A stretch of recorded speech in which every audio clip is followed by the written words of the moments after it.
The Boys, Season 3, Episode 5, another very good episode. Well, I thought Episode 4 was definitely like a more of a payoff episode. Episode 5 is back to the more like setting it up episode, you know what I mean? And I thought it was really good. I'm glad to see my girl Kamiko is not injured.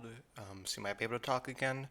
So I'm kind of confused on like if her barely speaking was like that was real or if that was just part of the dream sequence.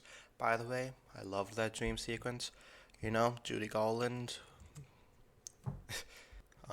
Any homage to the whole is pretty cool. But you know, um, I like that it kind of portrays that Kamiko just really wants to talk, just wants to be a normal person. She was very happy when she found out she doesn't have her powers anymore.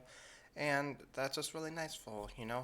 I mean, obviously, that's kind of losing an asset to the team, but at the same time, um, at least it makes her happy, and I think that's what matters most. Also, Frenchie gets kidnapped by those evil Russians again. What is 2022 with evil Russians? Man, Stranger Things, The Boys, real life. That's crazy. So I hope nothing bad happens to him because, um, you know, whenever a show like this, whenever you think a couple's gonna have it too easy, something really bad happens. So I'm really worried that one of them doesn't die because I don't know. I really enjoy those characters. Meanwhile, the A Train realizes that his plan to have evil cop guy apologize. That doesn't work out so well. He starts he kills A Train's brother. Which do you think this might be the start of a redemption arc for A Train, or is he too deep in the hole for him to possibly get redeemed at this point? This episode also shows a bit of humanity for Ashley's character, who is a very funny character, but we see like how terrified she is of Homelander, which is why she's like the way that she is. We all know an Ashley. Also, there was the Starlight and Huey plotline, where Starlight doesn't want Huey to be on the Compound V temporary thing, but he wants to because he has this kind of like manly sense of protecting her. But I feel like it's less about protecting her and more about him wanting to be useful. I feel like it's that kind of the thing. Also, there was this weird scene where he's like, have a white claw, which just shows blatant product placement. Kind of like how Stranger Things has a Coke bottle in every other episode.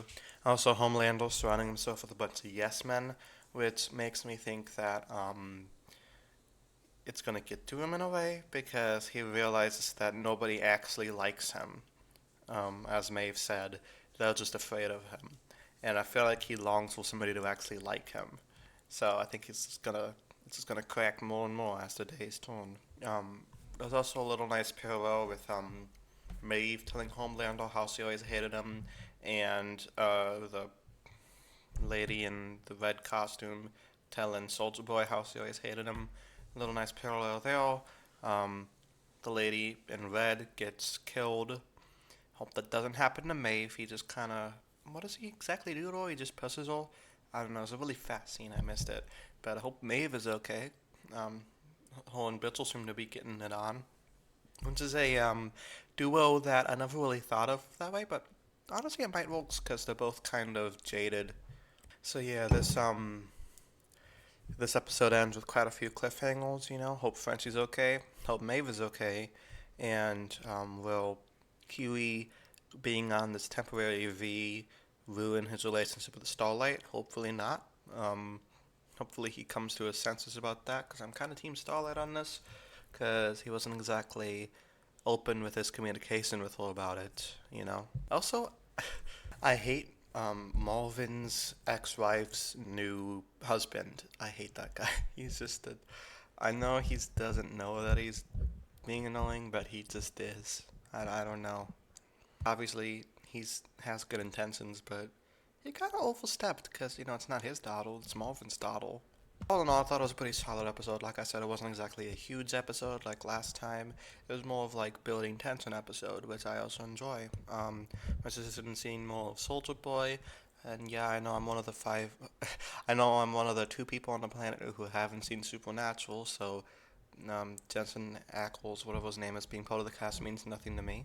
But yeah, let me know down below what you guys thought of this episode. Please, no spoilers for episode 6, because like I said, I'm behind on the show because of college and work and Peaky Blinders taking up 2 weeks of my life. So until then, peace.